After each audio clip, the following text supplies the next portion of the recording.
Hello everyone, welcome to my YouTube channel. आज हम लोग पढ़ने वाले हैं क्लास 12th की इंग्लिश, जिसमें आज हम लोग पढ़ेंगे हिंदी से अंग्रेजी में ट्रांसलेशन करना। और ये वीडियो आप लोगों के लिए बहुत ही महत्वपूर्ण वीडियो होने वाली है। जो आपका पैसेज दिया है हिंदी का, वो लास्ट ईयर जो एग्ज़ाम हुए हैं 2024 में, उसमें आया हुआ, यानी यूपी बोर्ड के एग्ज़ाम्स में आया हुआ ये गद्यांश है, जिसको आपको हिंदी से अंग्रेजी में ट्रांसलेट करना है। सबसे पहले तो वाक्य पढ़ेंगे और वाक्य को पढ़ने के पश्चात उसका हम हिंदी से अंग्रेजी में अनुवाद करेंगे, यानी हिंदी से अंग्रेजी में उसको ट्रांसलेट करेंगे। पहला वाक्य है आपका, मुंशी प्रेमचंद्र को कौन नहीं जानता। यहाँ पर अंत में है ता। अब इस वाक्य को हम प्रेजेंट इंडेफिनिट टेंस में बनाएंगे। ये तो हो गई वाक्य की बात। वाक्य जब हम पढ़ेंगे तो हमको पता चल जाएगा कि वाक्य यह साधारण सा वाक्य है, या कोई प्रश्न पूछ रहा है, या किसी प्रकार की आज्ञा दे रहा है। तो जो हमने वाक्य पढ़ा है, मुंशी प्रेमचंद्र को कौन नहीं जानता, उसके बाद में देखो क्वेश्चन मार्क लगा हुआ है, और यह क्वेश्चन मार्क प्रदर्शित करता है कि जो वाक्य आपके सामने लिखा हुआ है, यह किसी प्रकार का आपसे प्रश्न पूछ रहा है। अब इसमें जो क्वेश्चन वर्ड है वह है कौन। अगर इस प्रकार के वाक्य आपको कहीं भी कभी भी मिले तो उनमें सबसे पहले आपको क्वेश्चन वर्ड ही लिखना होता है। क्वेश्चन वर्ड है आपका कौन। इस कौन की अंग्रेजी लिखेंगे, और इस कौन की अंग्रेजी होती है हु। हु मीन्स कौन। तो यहाँ पर हम लोग लिखेंगे सबसे पहले हु। नेक्स्ट, इसके बाद में जो हेल्पिंग वर्ब है वह हम सब्जेक्ट के अकॉर्डिंग लगाते हैं, सब्जेक्ट के अनुसार लगाते हैं। तो इसमें आपका जो प्रेजेंट इंडेफिनिट टेंस है, उसमें हेल्पिंग वर्ब आपकी होती हैं डू या डज। अब दोनों में से किसी एक हेल्पिंग वर्ब को आपको चुन करके यहाँ पर लिखना है। Munshi Premchandra singular number subject है। यहाँ पर जहाँ पर एक वचन कर्ता होता है वहाँ पर सहायक क्रिया प्रयोग करते हैं डज, हु डज। अब इसके बाद में नहीं लिखा हुआ है, तो हेल्पिंग वर्ब के बाद में लिखेंगे नॉट। नॉट। फिर उसके बाद में वर्ब की फर्स्ट फॉर्म का प्रयोग करेंगे। प्रेजेंट इंडेफिनिट टेंस में वर्ब की फर्स्ट फॉर्म का ही प्रयोग होता है, तो यहाँ पर वर्ब की फर्स्ट फॉर्म का प्रयोग करेंगे। जानना की अंग्रेजी होती है नो, वही यहाँ पर हम लोग लिख देंगे, तो हो जाएगा नो। अब इसके बाद में है किसको नहीं जानते हैं, या किसको कौन नहीं जानता है, तो मुंशी प्रेमचंद्र को। किसको? मुंशी प्रेमचंद्र को। तो यहाँ पर लिखेंगे मुंशी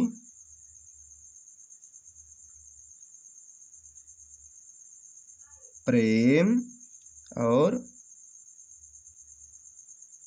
चंद्र, फिर question mark.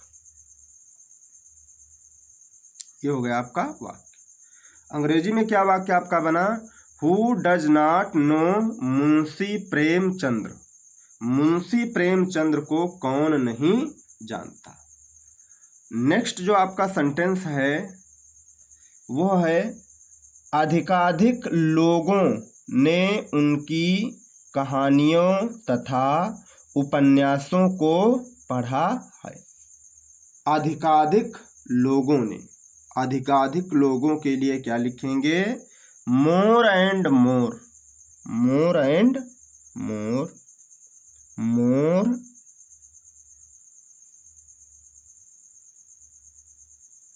And more, more and more यहाँ पर लिखेंगे, ये हो जाएगा आपका अधिकाधिक। और लोगों की अंग्रेजी वो हो जाएगी people. More and more people, अधिकाधिक लोगों ने, वाक्य आपका क्या है, अधिकाधिक लोगों ने उनकी कहानियों तथा उपन्यासों को पढ़ा है। ये आपका आ जाएगा present indefinite present perfect tense के अंतर्गत, क्योंकि पढ़ा है, पढ़ा है मीन्स अब से पहले पढ़ लिया गया है, तो मतलब कार्य पूरा हो चुका है, तो ये हो जाएगा प्रेजेंट परफेक्ट टेंस में। यहाँ पर लिखा हुआ है मोर एंड मोर पीपल, मतलब अधिकाधिक लोगों ने। यहाँ पर सीधी सी बात है, जो आपका सब्जेक्ट है वह है प्लूरल नंबर, तो इसके साथ में जो हेल्पिंग वर्ब लगाएंगे वो हो जाएगी हैव। तो more and more people have, फिर क्या किया है, पढ़ा है। पढ़ना की अंग्रेजी होती है रीड, और रीड की तीनों फॉर्म सेम रहती, मतलब एक जैसी रहती है। रीड फर्स्ट फॉर्म होगी, रीड सेकंड फॉर्म होगी, और रीड ही आपकी थर्ड फॉर्म होगी। तो यहाँ पर हो जाएगा मोर एंड मोर पीपल, अधिकाधिक लोगों ने, हैव रीड मीन्स पढ़ा है। अब किसको पढ़ा है, उनकी कहानियों तथा उपन्यासों को। किसको, उनकी कहानियों, तो यहाँ पर उनकी के लिए अंग्रेजी लगाएंगे हिज, और कहानियों की अंग्रेजी लिखेंगे स्टोरीज, स्टोरीज। तो उनकी कहानियों तथा, तथा के लिए लगाएंगे एंड, और उपन्यासों, उपन्यास की अंग्रेजी होती है नॉवेल, और उपन्यासों की अंग्रेजी हो जाएगी नॉवेल्स, उपन्यासों की अंग्रेजी हो जाएगी नॉवेल। ये हो जाएगा आपका वाक्य। मोर एंड मोर पीपल, अधिकाधिक लोगों ने, हैव रीड मीन्स पढ़ा है, हिज मीन्स उनकी, स्टोरीज मीन्स कहानियों को, एंड मीन्स तथा या और, नॉवेल्स मीन्स उपन्यासों। अधिकाधिक लोगों ने उनकी कहानियों तथा उपन्यासों को पढ़ा है। नेक्स्ट है आपको, उनकी कहानियों तथा उपन्यासों में गांव में रहने वाले निर्धन तथा मध्यम वर्गीय परिवार के लोगों की झलक मिलती है। अंत में है आपका ती है, झलक मिलती है। यहाँ पर वाक्य को जब हम पहचानेंगे तो अंत में क्या लिखा हुआ है, ती है, ती है, ते हैं, ता है, ये सब आता है आपका प्रेजेंट इंडेफिनिट टेंस के अंतर्गत। वाक्य एक बार फिर से पढ़ेंगे, उनकी कहानियों तथा उपन्यासों में गांव में रहने वाले निर्धन तथा मध्यम वर्गीय परिवार के लोगों की झलक मिलती है। तो सबसे पहले ये झलक मिलती किसको है, ये झलक मिलती है हमको। यहाँ पर हो जाएगा वी गेट, वी गेट। यहाँ पर जो सब्जेक्ट है वह है बहुवचन, मतलब कर्ता जो है वह है बहुवचन। तो बहुवचन कर्ता के साथ में क्या करते हैं, वर्ब की जो है फर्स्ट फॉर्म का प्रयोग करते हैं। तो हमने यहाँ पर कर दिया है क्योंकि वाक्य प्रेजेंट इंडेफिनिट टेंस का है। तो वी गेट, हमें मिलती है, क्या मिलती है, अ ग्लिम्प्स, अ ग्लिम्प्स, ग्लिम्प्स मीन्स झलक, ग्लिम्प्स मीन्स झलक। हमें एक झलक मिलती है, किसकी झलक मिलती है, निर्धन तथा मध्यम वर्गीय परिवार के लोगों की। निर्धन तथा, निर्धन की अंग्रेजी हो जाएगी of the poor. Of the poor means निर्धन की, निर्धन की और किसकी, मध्यम वर्गीय, तथा मध्यम वर्गीय, तथा के लिए एंड, और मध्यम वर्गीय के लिए मिडिल क्लास, MIDDLE, मिडिल, और वर्ग की अंग्रेजी या वर्गीय की अंग्रेजी class, middle class, middle class. क्या, we get a glimpse, we means हमें, गेट मीन्स मिलती है, अ ग्लिम्स मीन्स एक झलक, किसकी, निर्धन तथा मध्यम वर्गीय परिवार के लोगों की, परिवार के लोगों की, परिवार के लोगों की। तो परिवार की अंग्रेजी लिखेंगे फैमिलीज, फैमिलीज, फैमिलीज मीन्स परिवार या परिवार के लोगों की। वाक्य आपका क्या है, पूरा वाक्य है, उनकी कहानियों तथा उपन्यासों में गांव में रहने वाले निर्धन तथा मध्यम वर्गीय परिवार के लोगों की झलक मिलती है। We get a glimpse of the poor and middle class families, यानी मध्यम वर्गीय परिवार के लोगों की। तो middle class families, peoples, peoples कहाँ पर, living in villages, living in villages, living means, living in villages means गांव में रहने वाले, लिविंग, लिविंग मीन्स रहने वाले, इन मीन्स में, विलेजेस मीन्स गांव में, विलेजेस मीन्स गांव में या गांव में रहने वाले निर्धन तथा मध्यम वर्गीय परिवार के लोगों की झलक मिलती है। कहाँ पर मिलती है, उनकी कहानियों तथा उपन्यासों में, विलेजेस। तो we get a glimpse of the poor and middle class families, people living in villages in his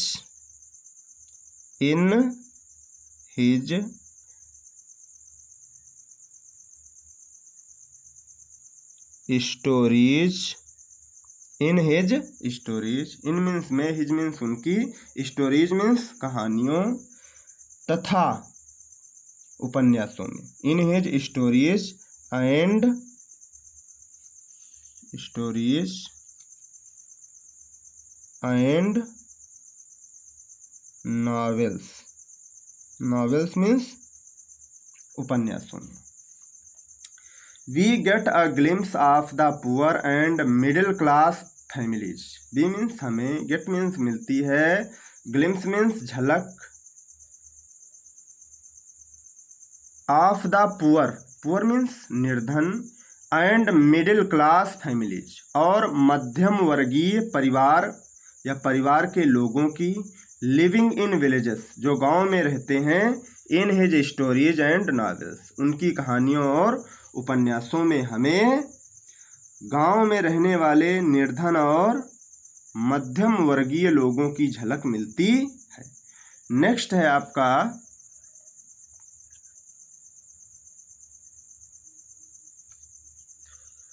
उन्होंने गांव, रीति रिवाज, सामाजिक बुराइयों, जमींदारों के अत्याचार तथा अंधविश्वासों के विषय में खुलकर लिखा है। खुलकर लिखा है। किसने? उन्होंने। तो उन्होंने की अंग्रेजी हो जाएगी ही। इसके बाद में लिखा है। क्या किया हुआ है? लिखा है। तो ये हो जाएगा पास्ट इंडेफिनिट टेंस, क्योंकि लिखा है मतलब ये अतीत हो गया। तो यहाँ पर राइट की सेकेंड फॉर्म लगाएंगे रोट। ही रोट, उन्होंने लिखा है। किसके विषय में? कैसे लिखा है? तो उन्होंने खुलकर लिखा है, ओपनली। ओपनली मीन्स खुलकर। ही रोट ओपनली, उन्होंने खुलकर लिखा है। उन्होंने खुलकर लिखा है। किस विषय में लिखा है? अबाउट। अबाउट मीन्स बारे में। अबाउट मीन्स बारे में या विषय में, या विषय में। तो उन्होंने खुलकर लिखा है। विषय क्या है उनका?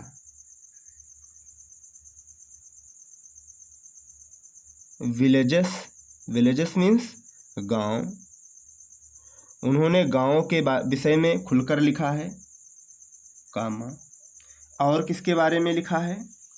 रीति रिवाज। रीति रिवाज को अंग्रेजी में बोलते हैं कस्टम्स। रीति रिवाज को अंग्रेजी में बोलते हैं कस्टम्स, या फिर रीति रिवाज का मतलब प्रथा से भी होता है, तो कस्टम्स का मतलब प्रथाओं। उन्होंने खुलकर गांव, प्रथाओं, या फिर कह लीजिएगा रीति रिवाज। फिर लिखा हुआ है सामाजिक बुराइयों, कामा सामाजिक बुराइयों। सामाजिक बुराइयों की अंग्रेजी होगी सोशल एविल्स। सामाजिक बुराइयों, सामाजिक बुराइयों। फिर जमींदारों के अत्याचार। जमींदारों के अत्याचार, तो जमींदारों की अंग्रेजी हो जाएगी लैंडलॉर्ड्स। अत्याचार की अंग्रेजी हो जाएगी द एट्रोसाइटीज। The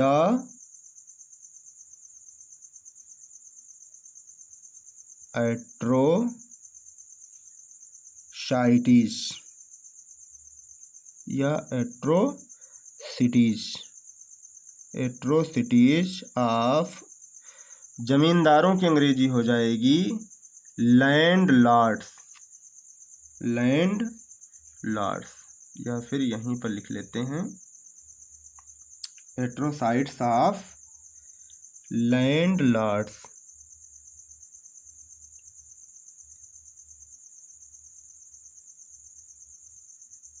landlords. तो हो जाएगा आपका जमींदारों के अत्याचार। तथा के लिए हमेशा एंड का प्रयोग करते हैं, एंड।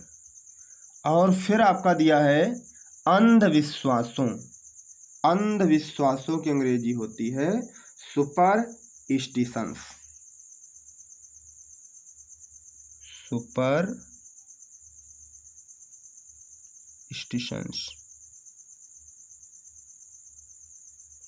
ये हो गया आपका सुपरस्टिशंस। वाक्य आपका, उन्होंने गांव, रीति रिवाज, सामाजिक बुराइयों, जमींदारों के अत्याचार तथा अंधविश्वासों के विषय में खुलकर लिखा है। तो ही मीन्स उन्होंने, रोट मीन्स लिखा है, ओपनली मीन्स खुलकर, अबाउट मीन्स विषय में, विलेजेस मीन्स गांव। उन्होंने गांव के विषय में खुलकर लिखा है। कस्टम्स रीति रिवाजों के विषय में खुलकर लिखा है। सोशल एविल्स सामाजिक बुराइयों के विषय में खुलकर लिखा है। द एट्रोसिटीज ऑफ लैंडलॉर्ड्स जमींदारों के अत्याचारों के विषय में खुलकर लिखा है। एंड सुपरस्टिशंस और अंधविश्वासों के बारे में भी खुलकर लिखा है। अंत का जो सबसे अंत का आपका वाक्य बचा हुआ है इस पैसेज का वह है, उन्होंने यह सिद्ध किया कि साहित्य समाज का दर्पण होता है।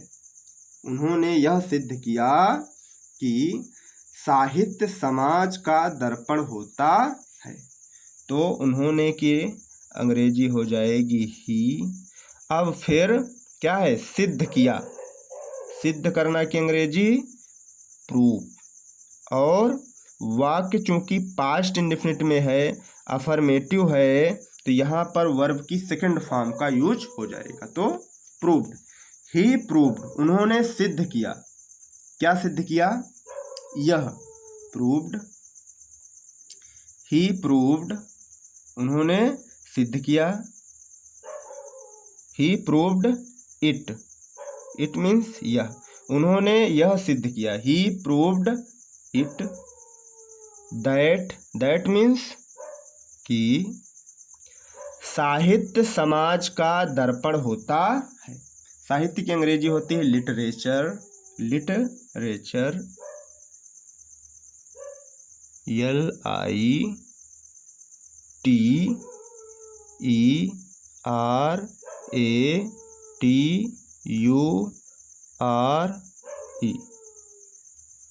ही प्रूव्ड, उन्होंने, इट मीन्स यह, उन्होंने यह सिद्ध किया कि लिटरेचर, लिटरेचर मीन्स होता है साहित्य, इज मीन्स होता है, इज मीन्स होता है, क्या होता है? मिरर, मिरर मीन्स दर्पण, मिरर मीन्स दर्पण। किसका दर्पण? ऑफ सोसाइटी, सोसाइटी मीन्स समाज। उन्होंने सिद्ध किया, उन्होंने यह सिद्ध किया कि साहित्य समाज का दर्पण होता है। ही मीन्स उन्होंने, प्रूव्ड मीन्स सिद्ध किया, इट मीन्स यह, उन्होंने यह सिद्ध किया दैट की लिटरेचर, लिटरेचर मीन्स साहित्य, इज मीन्स होता है, मिरर मीन्स दर्पण, ऑफ मीन्स का, और सोसाइटी मीन्स समाज। उन्होंने यह सिद्ध किया कि साहित्य समाज का दर्पण होता है। दोस्तों, अगर आप मेरा वीडियो फर्स्ट टाइम देख रहे हो तो मेरे चैनल को सब्सक्राइब कर लो, क्योंकि प्रायः मैं ऐसी एजुकेशनल वीडियो या इंग्लिश, अंग्रेजी से संबंधित वीडियोस अपने यूट्यूब चैनल पर अपलोड करता रहता हूँ। वीडियो अगर अच्छी लगे तो अपने दोस्तों को शेयर करें, वीडियो को लाइक करें। बहुत बहुत धन्यवाद।